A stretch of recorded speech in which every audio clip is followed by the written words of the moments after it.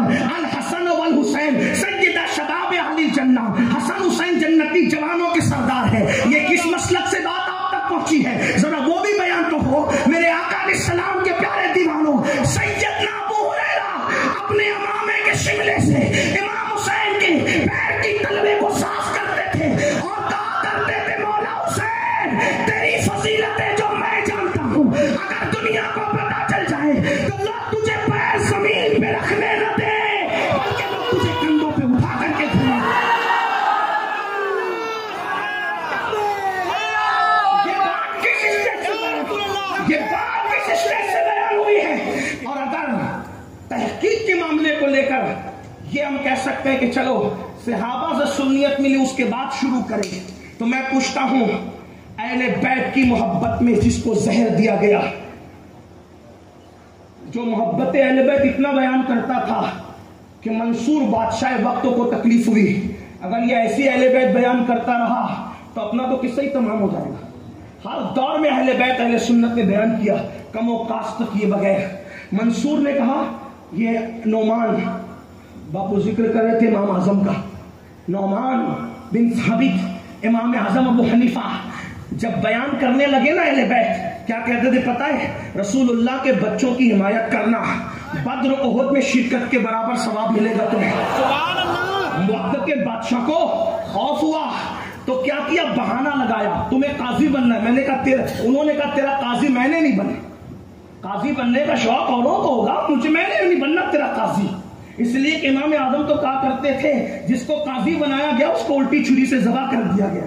ہاں تو آپ نے کہا میں نے تیرا قاضی نہیں بننا، مجھے قاضی بننے کا شوق نہیں، تو اس نے بہانہ لے کر کے آپ کو جیل میں ڈالا، اور جیل میں ڈال کر کے اثر بعد روزانہ سر پہ کوڑے لگائے جاتے تھے۔ امام اعظم روزانہ محبت اہل بیت میں سر پہ کوڑے اٹھاتے تھے اور پھر بھی اہل بیت بیان کرتے تھے۔ انہوں نے تو اہل بیت بیان کی، اللہ اکبر۔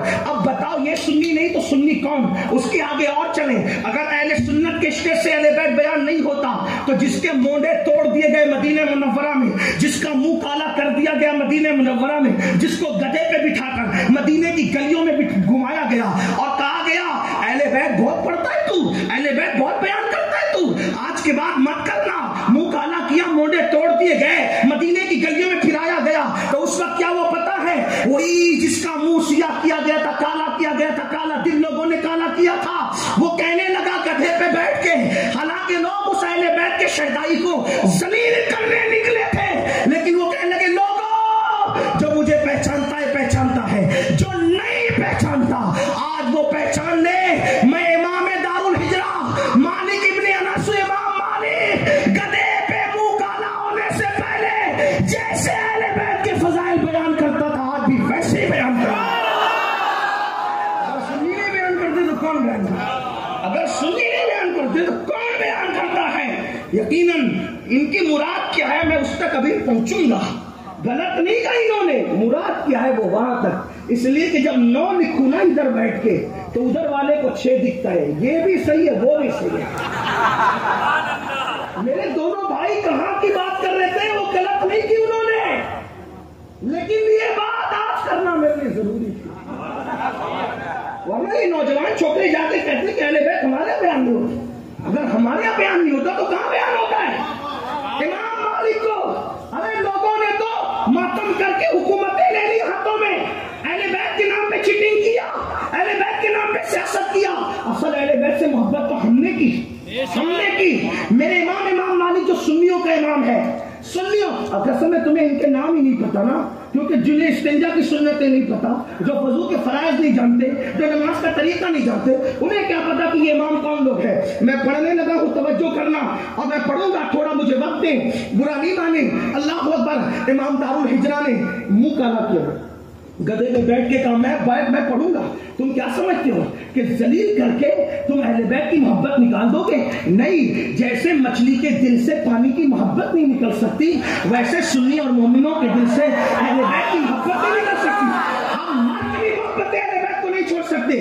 امام مالک کس طرح شہید ہوئے؟ محبت اہل بیت میں۔ امام محمد ابن ادریس شافعی نے اتنا اہل بیت بیان کیا، اتنا بیان کیا کہ ان کے دور کے چیٹنگ باز لوگوں نے ان کو رافضی تک کہہ دیا کہ چلو دھمکی دیں گے رافضیت کی تو یہ بند کر دے گا، تو وہ شافعی تھے، محمد ابن ادریس شافعی، وہ ڈٹ کے کھڑے ہو گئے اور کہا لو کانا حب آل محمد رفضا، اگر آل محمد کی اہل بیت کی محبت ہی رافضیت ہے،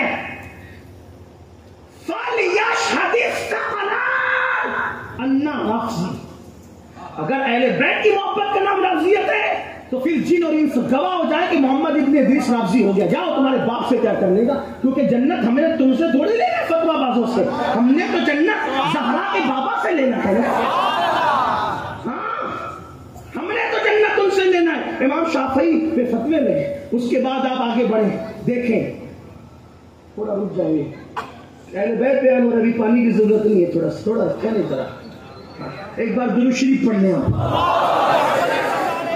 اللہ رب محمد صلی اللہ علیہ وسلم، نحن عباد محمد صلی اللہ علیہ وسلم، صلاۃ و سلام علیک یا جد الحسن والحسین۔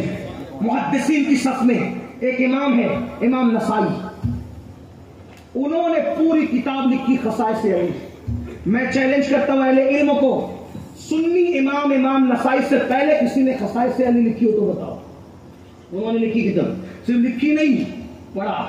جہاں نذرانہ ملتا ہے نا وہ اہل بیت پڑھنا آسان ہے، جہاں ڈنڈے پڑھتے ہیں، جہاں ڈنڈے پڑھتے ہیں وہاں سنیوں نے اہل بیت پڑھا ہے۔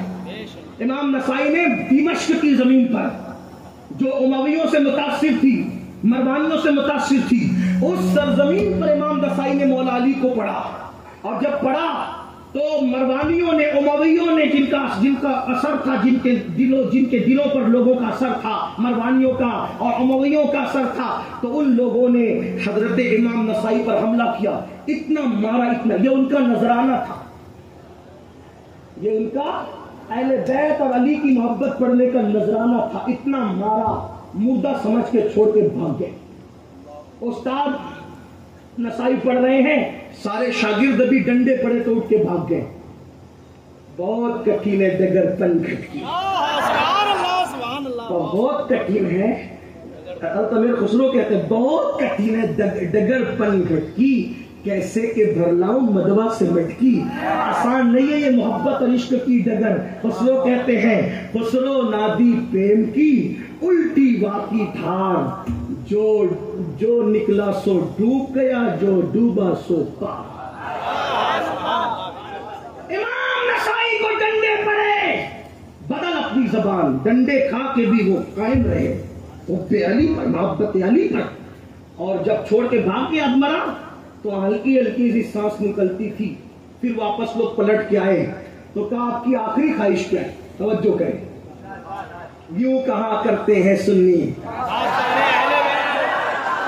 یوں کہا کرتے ہیں سنی، داستان اہل بیت کیا ہوا، آپ کی آخری خواہش کیا ہے؟ فرمایا اہل بیت سے بڑی محبت ہے، انہیں کی محبت میں تو مارا گیا ہوں، میری تمنا یہ ہے کہ مجھے یہاں سے مکہ لے جاؤ اور جہاں اہل بیت کے مکانات تھے مجھے وہاں لے جا کر کے دفن کر دو۔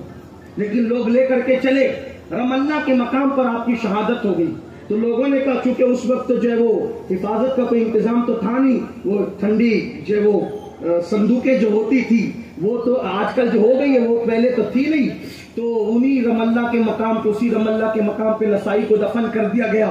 وہ دفن ہو گئے، وہاں آگے نہیں لے جا سکتے تھے، لیکن برسوں کے بعد، بلکہ کئی سالوں کے بعد آپ کی قبر کسی وجہ سے کھلی تو قبر سے مشک کی خوشبو آ رہی تھی، کفن بھی میلا نہیں ہوا تھا، اس لیے کہ اہل بیت کی محبت میں مرے تھے نا، اہل بیت کی محبت میں مرے تھے، زمین میلی نہیں ہوتی، زمن میلا نہیں ہوتا، محمد کے غلاموں کا کفن میلا نہیں ہوتا، اہل بیت کی محبت میں شہید ہوئے تھے میرے بھائی، کفن بھی میلا نہیں ہوا تھا۔ لیکن پھر جب لوگوں نے دیکھا کہ جسم تر و تازہ ہے تو پھر لوگوں نے ہمت کی، رم اللہ سے اٹھا کر پھر مکہ لے گئے، اور خاندان نبوت کے جہاں مکانات تھے ان کے قدموں میں حضرت امام نسائی کو دفن کیا گیا۔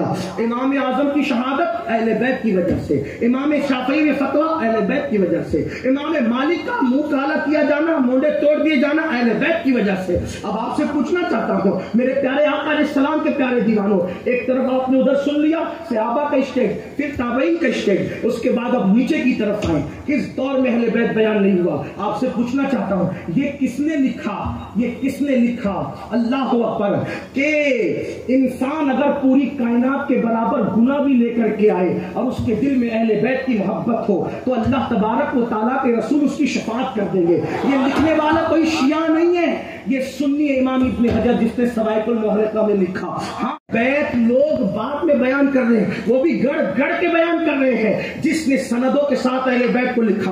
اگر ہم سنیوں کو ہٹا دیں تو روایتی کہاں رہ جاتی ہے؟ فضائل مولا علی، علی کے مرتضیٰ کے بارے میں یہ کہا گیا کہ تو جنت و جہنم کا تقسیم کرنے والا ہے، کس نے بیان کیا؟ ابو ہریرہ نے بیان کیا، ہمارے زمانے کا امام اہل سنت، اپنے دور کا امام اہل سنت، اللہ اکبر، جس نے یہ بیان کیا علی میں نے رسول اللہ سے سنا، توجہ کرنا، علی میں نے رسول اللہ سے سنا کہ علی جس کو چٹھی دیں گے وہی پل صراط سے گزر کر کے خیر سے چلا جائے گا جنت میں۔ یہ روایت بیان کرنے والا کون ہے؟ افضل البشر بعد الانبیاء بالتحقیق سیدنا ابوبکر صدیق ہے، جو ہمارا امام اہل سنت ہے، ہم سنیوں کا امام ہے۔ اللہ اکبر، یہ کس نے کہا کہ ہمارے سر میں جو بال اگے ہوئے ہیں وہ بھی اہل بیت کے صدقے میں ہے؟ وہ عمر بن خطاب نے کہا، جو ہمارا سنیوں کا امام اہل سنت ہے۔ اللہ اکبر، آپ سے پوچھنا چاہتا ہوں میرے آقا علیہ السلام کے پیارے دیوانوں، اہل بیت کو کندھوں پہ اٹھا کر مدینے میں گھومنے والے لوگ کون تھے؟ وہ صحابہ تھے جو ہمارے امام ہے۔ اللہ اللہ، آپ دیکھیں غوث پاک نے اہل بیت بیان کیا، غریب نواز نے اہل بیت بیان کیا، صابر پاک نے اہل بیت بیان کیا، اللہ اکبر، مخدوم نے، اشرف جہانگیر سمنانی نے اہل بیت، بلکہ جب انہوں نے اہل بیت خلفائے راشدین پہ کتاب لکھی، الگ ترتیب خلافت کا تذکرہ کیا، صدیق اکبر، فاروق اعظم، عثمان غنی، آخری میں مولا علی جو چوتھے نمبر پر آپ کا لکھا، لیکن اس میں فضائل کچھ زیادہ نہیں ہے نا۔ یہ کس نے کہا کہ رسول اللہ صلی اللہ علیہ وسلم کی صحیح احادیث جتنا مولا علی کی فضیلت میں بیان ہوئی اتنا کسی کی فضیلت میں نہیں. وہ ہمارا امام احمد ابن حنبل ہے. سبحان اللہ. ہاں لیکن میرے دونوں بھائیوں کے کہنے کا مطلب یہ تھا، وہ صحیح تھا، کہ کچھ لوگ سنی بن کر فضائل اہل بیت چھپاتے ہیں، بیان نہیں کرتے، اور جو کرتا ہے اس کے پیچھے پڑتے ہیں، اس کو ڈراتے دھمکاتے ہیں. میں کہتا ہوں میرے بھائی وہ تو سنی ہے ہی نہیں.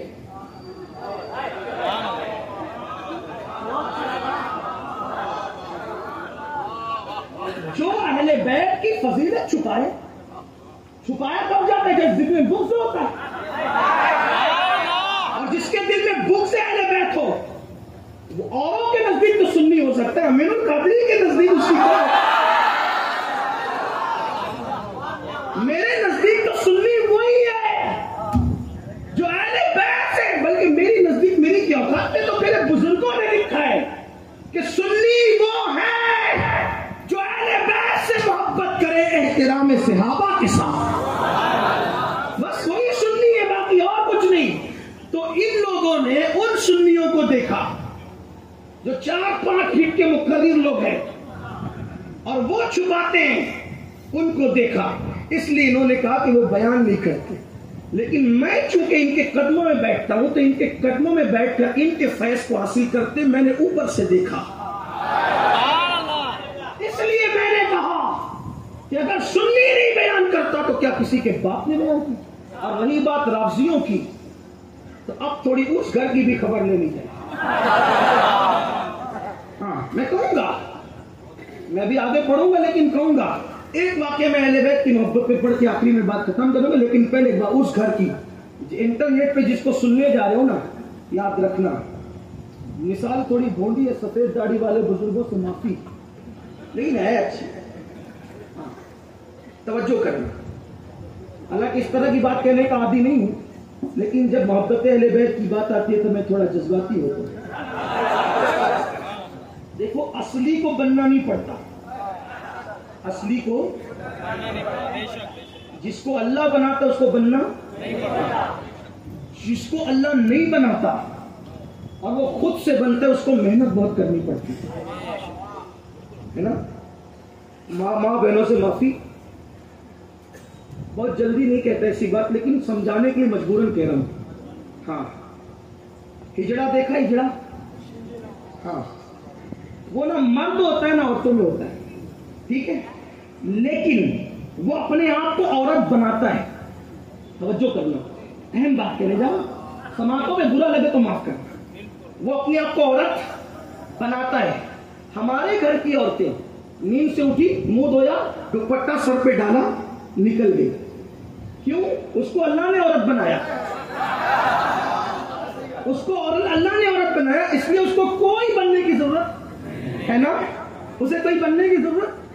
لیکن جو پہلے مرد تھا اللہ نے اس کو عورت بنائی نہیں، اب وہ خود سے عورت بن رہا ہے.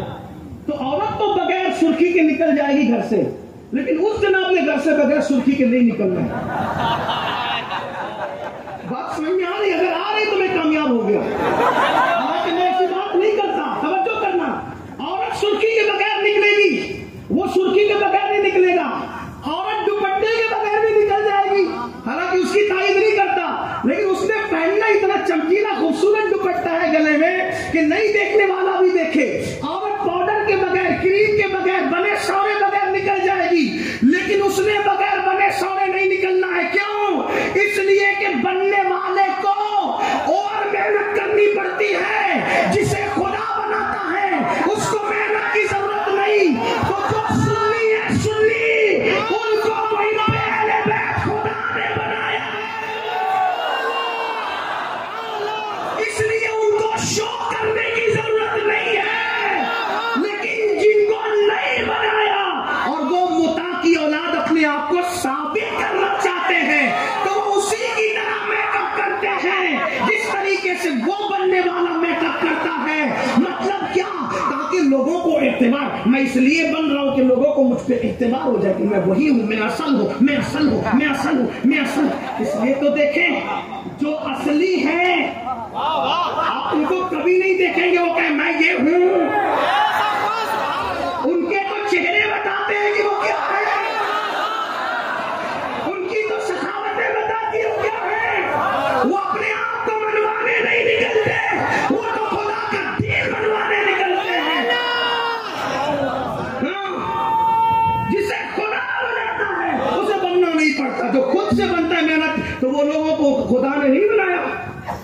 دیکھتے ہیں اہل بیت تو وہ میک اپ کرتے ہیں، اور میک اپ چونکہ میک اپ اوور ہوتا ہے تو وہ اس اوور میک اپ میں کبھی علی کو خدا کہتے ہیں، اس اوور میک اپ میں کبھی حسنین کریمین کو نبیوں سے بڑھا کر کے بیان کرتے ہیں، وہ اوور میک اپ میں باتیں گڑ کے، اوور میک اپ ایسے ہی ہوتا ہے، لیکن ہم سنی ہیں، بنایا خدا نے ہے، تو ہمیں پبلک سے کوئی سند نہیں چاہیے، جو ہمارے پاس رسول اللہ کی ہے وہی پیش کر دے، ماننا ہے مانو، نہیں ماننا نہیں مانو۔ تو اگر میرا نوجوان ان کی طرف جا کے وہ چسکے والی باتیں سن رہا ہے، وہ لالی پاؤڈر والی، تو ذمہ دار وہ ہے نا، ہم تھوڑی ہے۔ اگر کوئی بیوی کو چھوڑ کے جسے اللہ نے بیوی بنایا تو مجرم کون ہے؟ مجرم کون ہے؟ وہ مجرم، اس کی فکر مجرم ہے۔ رہی بات وہ جو میک اپ کر کے بنتے ان کے اندر گندگی کتنی ہوتی ہے وہ بتاؤں۔ آپ شیعوں کی بات کرتے ہیں، رافضیوں کی بات کرتے ہیں، میں ذمہ داری سے کہتا ہوں اس امت میں رافضی جتنا بڑا اہل بیت کا دشمن اور غدار ہے اتنا کوئی نہیں۔ کیوں؟ اپنی طرف سے نہیں کرا، میرے مرشد مخدوم اشرف جہانگیر سمنانی نے اپنی کتاب رسالہ قبریہ میں لکھا کہ میں نے رافضی سے بدترین فتنہ اور فرقہ نہیں دیکھا۔ کون کہہ رہا ہے؟ مخدوم صاحب کہہ رہے ہیں۔ مخدوم صاحب کی اگر مانتے ہو تو مخدوم صاحب یہ بات کریں، شیخ الاسلام کے مرید ہو، کہ چودہ شریف کے مرید ہو، شیخ الاسلام کے خلفاء میں ہو، تو یہ بات کیوں برابر نہیں کرتے؟ جو شیخ الاسلام کے والد کا عقیدہ ہے، جو شیخ الاسلام کے دادا کا عقیدہ ہے، جو شیخ الاسلام کے جد کا عقیدہ ہے، ہم وہ بات کیوں نہیں کرتے؟ ہمیں بات کرنا ہے۔ پبلک چاہے اتنا مجمع نہ آئے، 10 رہ جائے، ہمیں 22,000 نہیں چاہیے، 72 چاہیے جس میں عباس جیسے لوگ موجود۔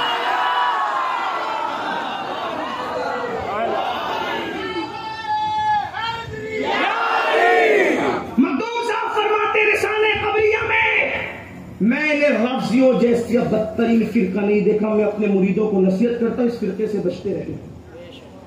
وہ کہہ رہا ہے بچتے رہنا، اور آپ کو یہ اہل بیت کے مرید لگتے ہیں؟ کیا مرید ہے میں بتاتا ہوں۔ ملا صادق کا نام سنا ہے؟ ایران سے جس کو چاہے وہ کتاب میرے پاس لے آئے، بتانے کی ذمہ داری میری ہے، کتاب میں نہیں لاؤں گا، کتاب وہ خود لائے۔ وہ کہتے تم چھاپ کے لائے، 100 سال سے تو دیابنر سے یہ جھگڑا ہو رہا تھا، تم چھاپ کے لائے۔ تو کہتے تھے کہ ہمارے بزرگوں کی تو نہیں چھپتی، تمہاری کہاں سے چھاپ کے لائے؟ لیکن اب جس کو ماننا ہی نہیں ہے، ناچنا ہے تو آنگن سے کیا کریں گے بات؟ تو ہم کہتے ہیں ٹھیک ہے، ایران سے لاؤ، توران سے لاؤ، کہیں سے بھی لاؤ، مصر سے لاؤ، کہیں سے بھی لاؤ، بتانا ہم نے۔ ملا صادق اپنی کتاب میں لکھتا ہے، توجہ کریں، متا کس کو کہتے ہیں؟ نوجوانوں سن، ایمان بچانا ہے تو سنی بن کے رہنا، اپنے بچوں کو سنی رکھنا، ہر ایک کی تقریر سننے کی ضرورت نہیں ہے۔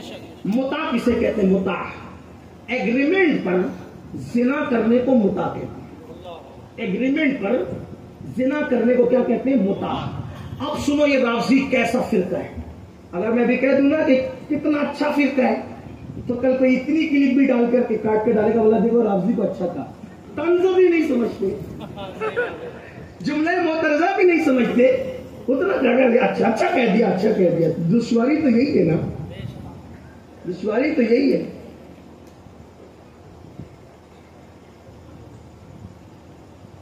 رافضی کیسا فرقہ ہے؟ متا سمجھ گیا کسے کہتے؟ اب رافضی لکھتا ہے، ملا صادق، ملا صادق کا نام یاد رکھنا، بڑا مجتہد ہے ان کا۔ ملا صادق اپنی کتاب میں لکھتا ہے جو ایک بار متع کرے گا، ایک بار متع یعنی ایگریمنٹ پہ زنا کرے، توجہ کرے، جو ایک بار متع کرے، ایگریمنٹ پہ زنا کرے، اس کو اللہ امام حسین کے برابر ثواب عطا فرمائے۔ جو 2 بار متع کرے اس کو امام حسن کے برابر ثواب، جو 3 بار متع کرے، ایگریمنٹ پہ 3 بار زنا کرے، اس کو علی مرتضیٰ کے برابر ثواب، جو 4 بار متع کرے اس کو رسول اللہ کے برابر ثواب۔ اب آپ سے پوچھتا ہوں، یہ رافضیوں، یہ اہل بیت کی محبت ہے؟ یہ رافضی لانتی یہ کہتے ہیں کہ ایک بار متع کرو، ایگریمنٹ پہ زنا کرو، حسین کے برابر ثواب پاؤ۔ اب ہم سنیوں کا عقیدہ سنو، ہم کہتے ہیں ہو سکے تو لائیے دونوں جہاں میزان میں، ہو سکے تو لائیے دونوں جہاں میزان میں، میں نے ایک سجدہ زمین کربلا سے لے لیا۔ ہمارا عقیدہ یہ ہے، انسان پیدا ہونے سے لے کے مرنے تک پوری زندگی سجدے میں گزار دے، پھر بھی وہ میرے حسین کے ایک بار سبحان ربی العلیٰ کے برابر نہیں پہنچ سکتا۔ آپ کیا سمجھتے کرتے ہیں اور وہ کہہ رہا ہے, پاپی کہہ رہا ہے, وہ ملا صادق ملعون کہہ رہا ہے کہ معاذ اللہ ایک بار متا کرو حسین کے برابر ثواب حاصل کر لو. کوئی پاگل ہے نماز پڑھے گا, کوئی پاگل ہے روزہ رکھے گا, متا کر کے کیا حسین کے برابر ثواب حاصل نہ کر لے گا؟ استغفر اللہ, معاذ اللہ, لعنت اللہ علی الکاذبین, جھوٹوں پہ اللہ کی لعنت ہے. ارے میرا حسین تو وہ حسین ہے, کوئی غوث, کوئی قطب, کوئی عباس, کوئی اوتاد میرے حسین کی جوتیوں تک نہ پہنچ سکا, نہ پہنچ سکے گا, کیونکہ رسول اللہ نے فرمایا حسین میرا وہ بیٹا ہے جو میرے بیٹوں میں ایک بیٹا ہے. یعنی کہ میں اب زیادہ نہیں پڑھتا, اتنا کہتا ہوں, سارے سیدوں کی سیادت اگر سمیٹ لی جائے, سارے سیدوں کا اگر حسن سمیٹ لیا جائے, سارے سیدوں کا تقوی سمیٹ لیا جائے, سارے سیدوں کی پرہیزگاری سمیٹ لی جائے, یعنی کہ ساری سیادتیں سمٹ کر اگر کوئی کہے کہ ایک ذات میں بیان کر دو تو میں کہوں گا اس کو حسین ابن علی کہتے ہیں. دامن سلطان اولیاء, یعنی حسین ابن علی جان اولیاء. اب پتا چلا سنیوں, جو میک اپ کرتے ان کی طرف نہیں جانا, آؤ ان کی طرف چلتے ہیں جو سچے لوگ ہیں, جو سچے لوگ ہیں. محبت اہل بیت میں کیسی کیسی قربانیاں دی گئی ہیں, کیسی کیسی قربانیاں دی گئی ہے آپ کو نہیں پتا. اور وہ سب کے سب سنی تھے, سب کے سب مومنین تھے, اس لیے سنیت پر وابستہ رہو. اور اہل بیت کی محبت کا صلہ کیا ہے؟ جس نے وہ بیان کیا نا وہ بھی امام ترمذی سنی ہے. ترمذی لکھتے ہیں کہ رسول اللہ نے فرمایا جو میری اہل بیت سے محبت کرے گا, جنت میں جہاں میں محمد رہوں گا وہاں اہل بیت سے محبت کرنے والوں بھی رہیں. آخری بات ختم. اس لیے میں لوگوں سے کہتا ہوں اہل بیت سے جڑے رہو. ایک شخص نے مجھ سے پوچھا, بول دوں نا یہ آخری بات, توجہ کر. ایک شخص نے مجھ سے پوچھا, جب تو بیان کرتا ہے کہ اللہ قرآن میں کہتا ہے ادعونی استجب لکم, مجھ سے مانگو میں عطا کروں, جب اللہ سب کو دیتا ہے دعا کرو تو قبول ہوتی ہے, اور تو یہ بیان کرتا ہے کہ سب کی دعا قبول ہوتی ہے, سیدوں کی محتاجی کیوں ہے؟ جنازہ پڑھانے سیدوں کو بلاؤ, فاتحہ دینے سیدوں کو بلاؤ, قربانی میں سیدوں کو بلاؤ, نکاح میں سیدوں کو بلاؤ. میں نے کہا میں تو پہلی بات کہتا نہیں. اس کی وجہ یہ ہے کہ کبھی کبھی مجھے سیدوں کی شان بیان کرنے میں شرم اس لیے آ جاتی ہے کہ مجمع میں سے کوئی ایک دوسرے کو ٹھمکی مار کے نہیں کہہ دے تو اپنے لیے راستہ کلیئر کر رہے ہیں. تو ہم سوچتے ہیں کہ چلے دوسرے بیان کر دیں, لیکن دوسرے جو آج کل جو تھوڑی سی کنیاں کاٹ رہے ہیں جن کا ذکر ان دونوں بزرگوں نے کیا, پھر ہم سوچتے ہیں کہ پھر ٹھیک ہے, پھر ہم خود ہی بیان کریں اگر لوگوں کو حقیقت پتہ چلے. تو لوگ کہتے ہیں سید کو کیوں سید اہل بیت. میں نے کہا میں واقعے سے آپ کو سمجھاتا ہوں جو الملفوظ میں لکھا ہوا ہے. الملفوظ میں واقعہ یہ ہے جس کو میں تھوڑا تصرف سے خلاصے کے ساتھ پیش کر رہا ہوں. ایک بھکاری بھیک مانگنے والا, توجہ کرنا, سید کی دعا کی اہمیت, اہل بیت کی دعا کی اہمیت.